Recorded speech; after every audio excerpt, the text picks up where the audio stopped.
Hello, welcome to this week's Ask Ashley, where you can ask me your crochet business questions, and I will answer as many of them as I can in about a 30-minute window. Welcome, friends. I see you guys joining. See some familiar faces. We already have a couple questions posted to get us started, so thank you to those that were able to join a little early to get our questions in here a little early so we can start immediately. So we're going to start with Christina, and she says, I sell loveys and plushies of animals. If I want to sell the same animal of both in a set, example, a bunny lovey and a bunny plushie together, would I charge less? A lovey is $40 and a plushie is $30.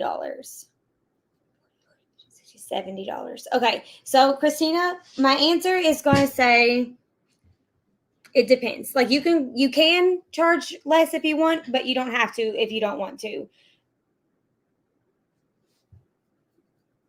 Even though they're buying two things, you still have to make both of those things.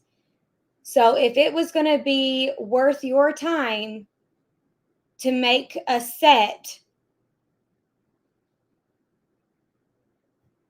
imagine that you have the amount of orders that you're able to keep up with every week. And then you get an order for the set. It's going to take away from making things that make you more money.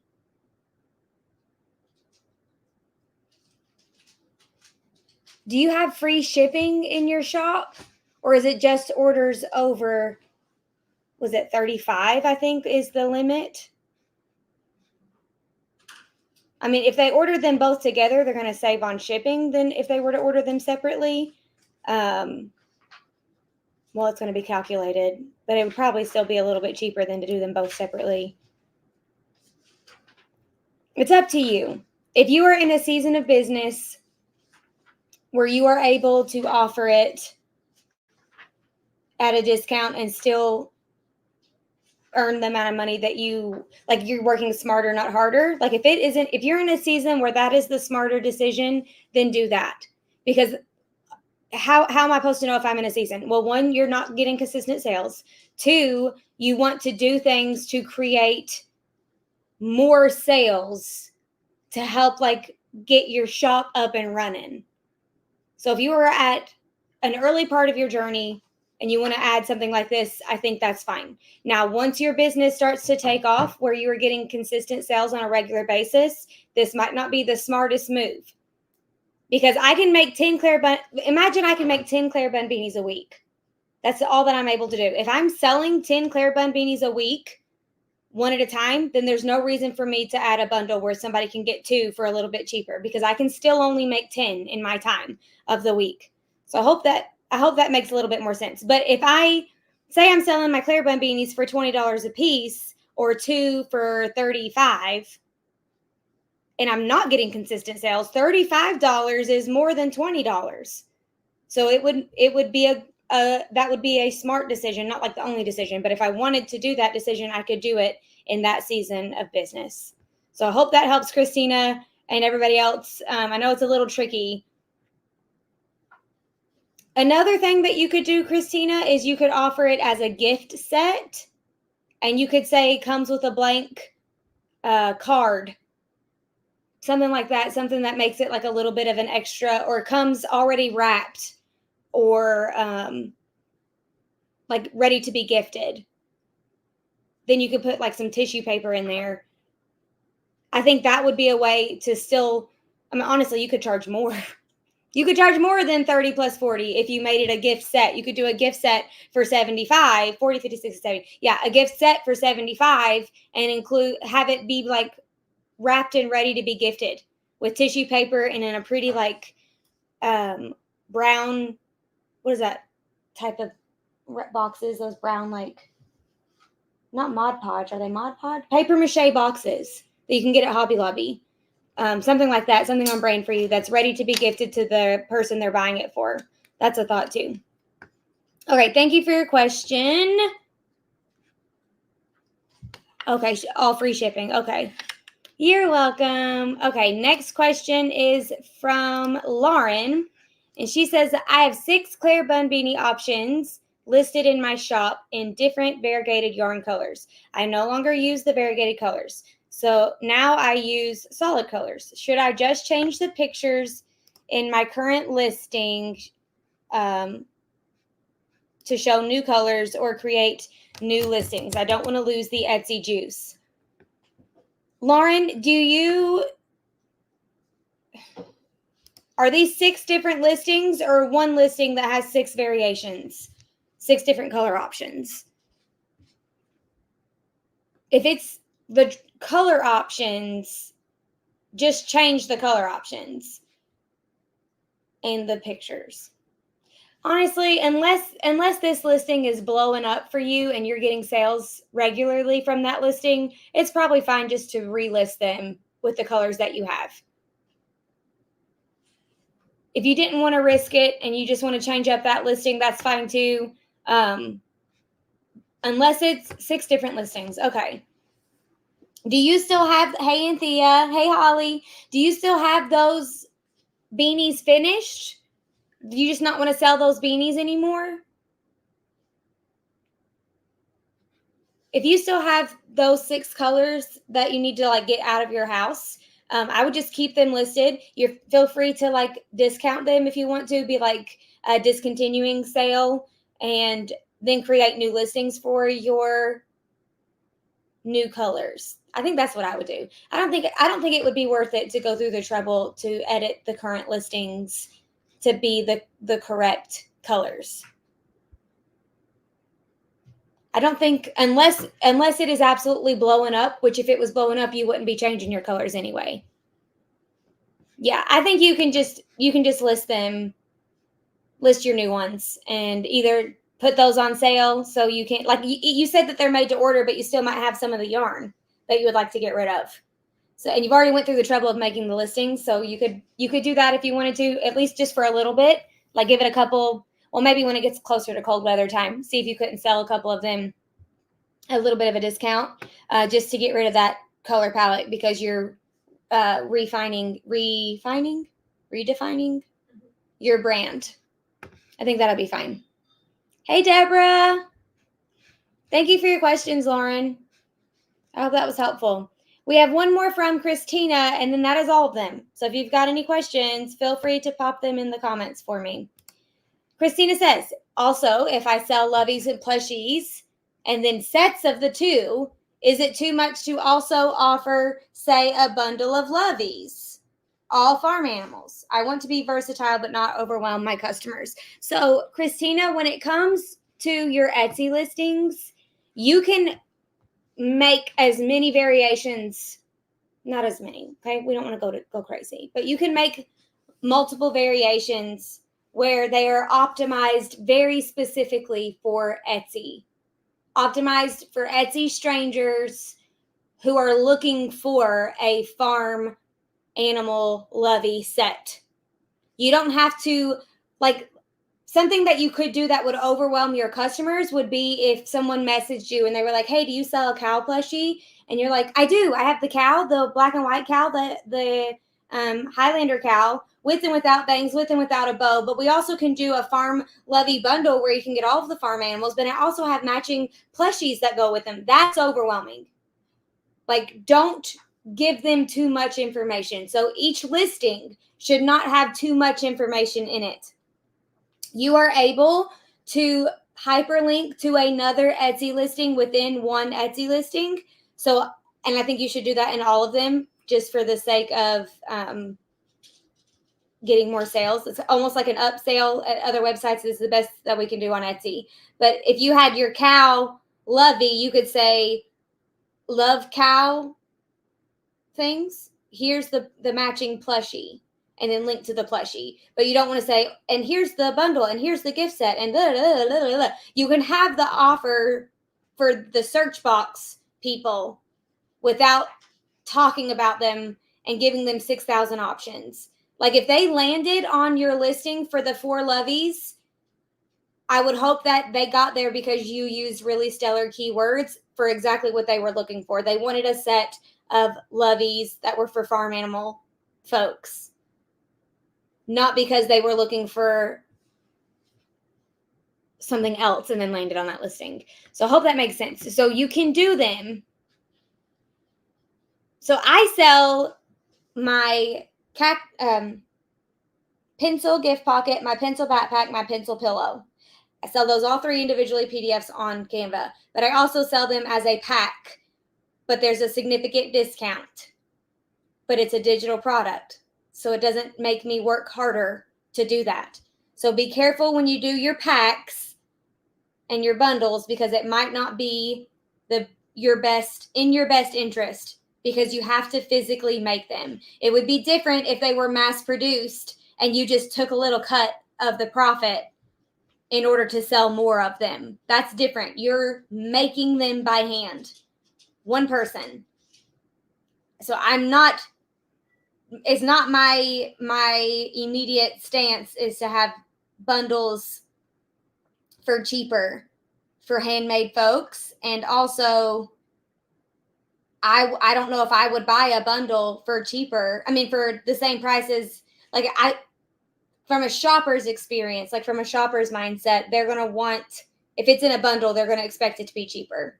That's why I think adding gift set is a little bit more luxury sounding. And, a gift set, I don't have to wrap it. Yeah, I'll pay a little bit more for that. I think that might be a smarter path to take, because you have to make them one at a time. And again, if you wanted to add it at the beginning of your journey, you can, but just know that you are conditioning your audience to expect/look for a discount when shopping with you. And you are also setting yourself up for when your shop is more busy to be working harder, not smarter, if you're making a bunch of gift sets when you could be making the individuals for cheaper. You could, if you are like Lauren and you're getting rid of certain colors, you could offer that stuff in a group at a discount, like a bundle. But if you're having to make them, and if making a bundle is taking time away from making the individual things, which you get a higher profit margin on, I wouldn't focus on promoting bundles. I just don't think it's the smartest option for a handmade business owner, especially handmade where it takes hours to make one thing.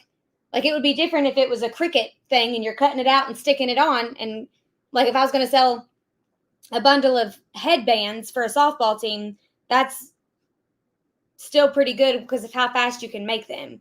With something like crochet, they're very time intensified. Lots of time. So I don't think jumping into bundles and sets is the smartest option. You can do it if you want to. If you think you're in a good spot of your business to where you're like, it's worth the risk for me or whatever, then you do that. But I don't think it's the very best one to take. Okay. I love the gift set idea. I'm definitely going to add that. Perfect for baby shower gifts, for sure. And Christina, you could also add mass-produced things to your gift sets if you can get them at a low cost, like a wholesale cost. So imagine you're saying that this is a great baby shower gift and you have your lovey and the matching plushie. Maybe you have maybe it's a giraffe and a giraffe. Maybe you put like a little First Words giraffe book as part of the listing, and you can get them really cheaply if you buy so many, and then you can make it worth the price. You know what I mean? But don't be afraid to add mass-produced things to your gift sets and then up the price, and then make sure you're still getting paid more by doing that. But I think sometimes we forget that we can add not crocheted things. As long as they're ideal customer specific, you're fine. Great questions. Okay, then she says, if I message a designer about using their pattern to make my plushies and they don't respond, what do I do? Move on to a new pattern? So, Christina, I don't know where you've asked them at, but if they are on Etsy, that is going to be where you get the quickest response, because if they don't respond within 24 hours, they lose their chance at being a star seller. And star sellers get access to Etsy support. That's the only reason I care about star seller. And you get a little thing that says star seller, which consumers might be like, oh, star seller, let me buy from that shop. So there's like social proof in that. So if they're on Etsy, message them on Etsy. Hey, am I allowed to sell the finished piece that I make from your pattern if I credit you as the designer? This is not legal advice. I am not a lawyer. Seek a lawyer if you need legal advice. From my firsthand experience as a finished piece seller, if I asked someone and they did not respond to me, there's always the option of selling them anyway. And then if they get upset with you, you can decide what to do from there. Not legal advice. Not advice at all. Just stating some factual, hypothetical things. As far as where the law is when it comes to selling finished pieces you make from other people's things, it depends on who you ask. Because I asked a lawyer at the Midwest Craft Con in 2018, and she said you cannot sell your finished pieces from somebody else's design without their permission. And then Pam of the Crochetpreneur asked a lawyer, and they said you can legally. So I don't know which one is the most lawly, the most best defense if there was some sort of situation. Those are my 2 cents. And it's a lot, kind of. I messaged on Instagram. It's a designer from a book of many designers that I purchased. Not sure if she sells the pattern elsewhere for just the company that prints the book. You could reach out to the book publisher. This was the comment I was reading. You could reach out to the publisher and be like, hey, or look in the like copyright part of the book. It might be on there. The little.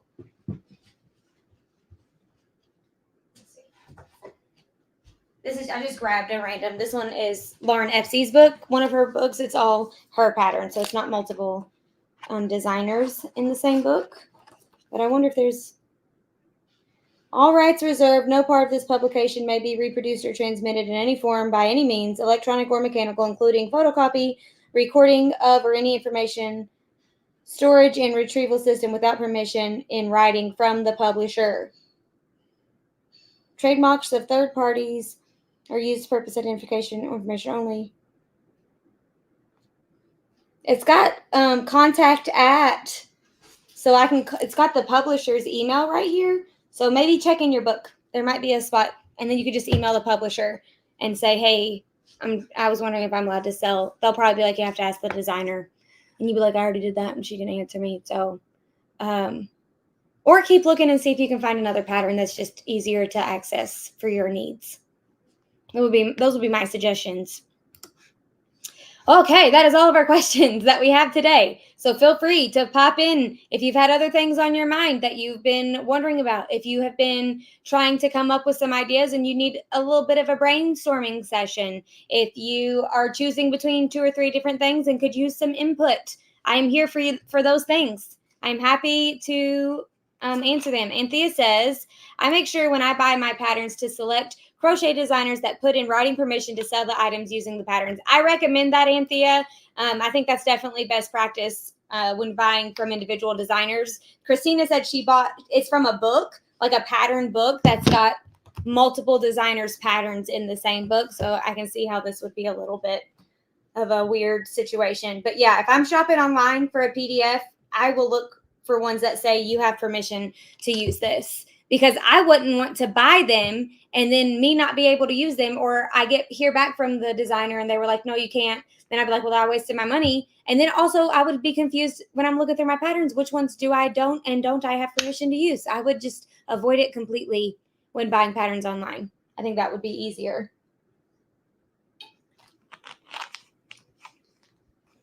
That was a 19-minute Ask Ashley. Ask me anything. Ask Ashley. Ask me things, Crochet Boss Academy. That's okay, Anthea. We are all here to help one another, help each other out. I guess if that's all we got, though, we can call this one done. Call it quits. I do want to tell you, though, next week I will not be here. Next week is that correct? Mm-hmm. Yes, next week we'll be in August. So August 5th, I will not be here. We will be not having Ask Ashley next week. Next week I will be on vacation. Okay. Okay, two things popped up. Letitia says crochet is getting so controversial anymore. It's been that way. If you're talking about on social media, I would start removing people that are hateful. Unfollow them. Tell the algorithm you do not want to see this type of content, because if you engage with that, the algorithm's going to say, oh, she likes the drama. Let me go to the ends of the earth to find more dramatic crochet posts for her. It will think that's what you want. If you engage, and by engage, I mean watch the video more than once. Watch the video all the way through. This is a big one. Send the video to your friend. Like where you go copy the link and send it. If you're like wanting to show your friend, like, how dramatic is this? Like, and you're just like, I can't believe she's being so dramatic. That tells the algorithm you like the drama, and it's going to keep finding them for you. The weirdest, darkest places, it will find them for you, and it will show them to you. So do not engage and unfollow the people. If you absolutely, I was going to say go incognito if you just like want to snoop, but don't even do that because it's not good for your mental health. Ignore them, block them, don't follow them, because it will poison your mental health. It will poison you, how you act to your family and your friends, like outside of, like, if this is your business, your personal life as well will be poisoned, and the algorithm will keep showing them to you if it thinks that's what you want. So remove that. Boom, boom, boom. Deborah, we're not going to even give it life. You are not uninformed, my friend. You are blessed. So we're not even going to give it life, sweet Deborah, and even create a space where we're going to have like a controversial topic dump. It's not happening here because we're not going to be poisoned. So don't even worry about it. But just know that the fact that it's not on your algorithm means you are doing things right. You are not, the algorithm does not think you want to see them, so it's not showing them to you. So you're doing all the right things. So don't even worry about it. But if you're wanting a quick recap, let's like just drama in general, politics, religion, just the main ones. It seeps into every community, and it definitely is in the crochet community. So hopefully, she said, you are so right. I appreciate that. I'm glad you found it helpful. That goes for everybody. If you are struggling with mental health, if you are struggling with confidence issues, if you're struggling with not wanting to show up on social media because you're embarrassed or you're shy, removing all of the negative people that you follow on social media will help more than you know in all areas of your life. It will all seep over to all areas of your life. Remove it. You're never being disruptive, Deborah. Never. But remove it, and then you won't have, your life will be like lifted. Your quality of life will be raised. Britt says, I am not a fan of social media. What tips do you have to get over the fear? First, remove negative, toxic people from your social media feed, because they are there and they are poisoning your brain and how you view yourself on social media. I have a video about boosting your confidence. Mackenzie can grab the link for you and you can check that one out. It will definitely help you if you're struggling to show up on social media. Another thing is, it's probably in that video actually, but focus on your ideal customer instead of you. So there are some days where I don't feel like being on camera at all. I feel bloated or zitty, or can't like muster up the right energy that I need to be on brand. But then I think, like, what if that happened and I just was scrolling on Instagram and I found a very helpful reel that's like, all my people need to know this. This is going to change their business. This is going to make running a crochet business so much easier. Oh, I feel bloated. I'm not going to share that information with them. So I think of their needs instead. I put that at priority in my brain. And yes, I feel bloated, but they don't care. They won't even notice. And two, this information is going to change their business. So I need to show up today. Like, it's going to help them way more than me being bloated is going to hurt me, if that makes sense. So if you can just change your mindset and focus more on your ideal customer instead of how you personally feel. And I know that sounds like that I'm like, well, stop thinking about yourself and think about others. It's not what I'm saying. It's a mindset shift. It is not a natural, easy to do thing. It takes work. It takes practice. It takes intentionality. But if you can adjust your mindset to where you are saying that it's not about me, it's about my ideal customer and my business. Like, if your why is to build a long-term successful business that you can pass down to your kids or hire a bunch of people to work for you, whatever it is, that is more important than the fact that you feel bloated in this moment. So focus on your why you're even having a crochet business in the first place. Maybe you're trying to save up for Disney. That is more important than you feeling bloated in this moment. Focus on your why and focus on your ideal customer. And those two things will help you navigate when you are not feeling confident or like good enough, which is absurd. I know that that's a true feeling and your feelings are not absurd, but the fact that we as humans feel that is silly, crazy, not silly, crazy, just out of this world, like should not even be a thing. But we all feel it, and we all feel it almost every day. So you are definitely not alone in those feelings. But hopefully Mackenzie dropped that link for you, Britt. Hopefully that will help you out. Another thing, and it might be in this video, is practice. Practice makes perfect. Something that Taylor of Taylorland Crochet pointed out to me was we have the Marco Polo app, and it's a video messaging app where you can send messages back to one another with a friend. And she said that just doing the polos with me and other friends that she has made her feel more confident on camera because she's filming herself on camera. It's private. It's like texting a video to a friend, but it's organized a little bit better. So things like that.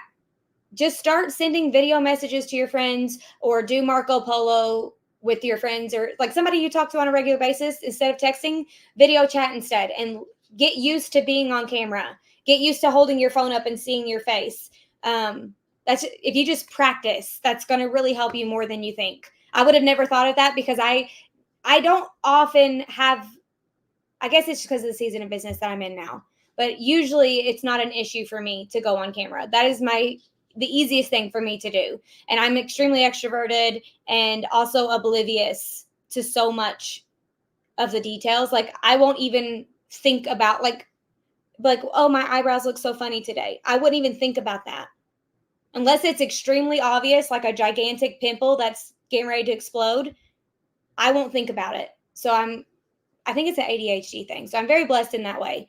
So I personally don't have issues with going on camera.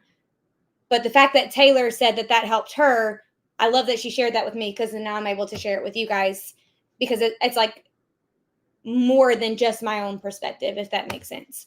Hopefully that was helpful. Thank you, Letitia.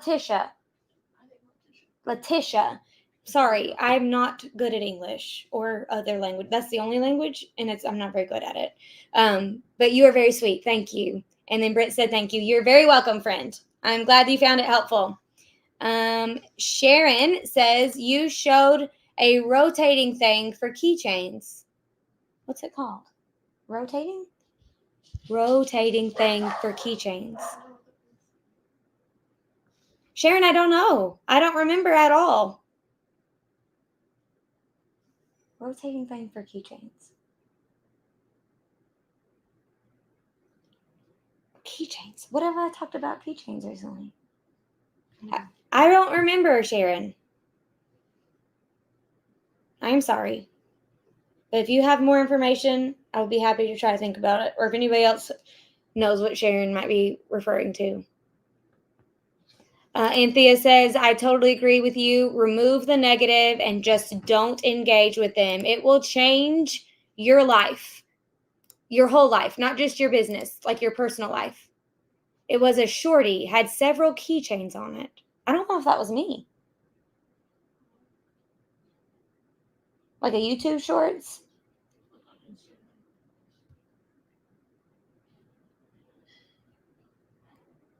I don't know.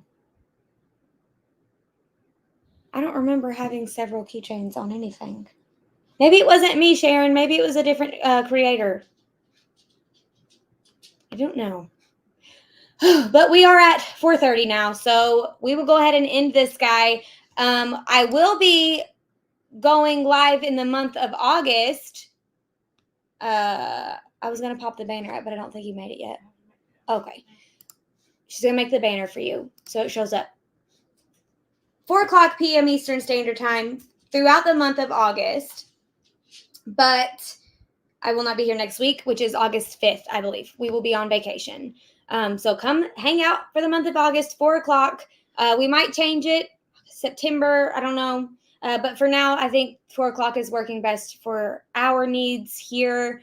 I'll keep you updated if anything was to change. I will not be here next week. No Ask Ashley next week. Looking for a way to display keychains. I'll think on it, Sharon, and I will try to post some ideas when I get back. Janie says that she would suggest searching for a jewelry organizer. I was just thinking Pinterest, going to Pinterest and searching jewelry organizer, keychain display, craft show displays, display ideas. Like just start looking at different words and see what pops up. If you're on TikTok, their algorithm is superior, so you could try there too.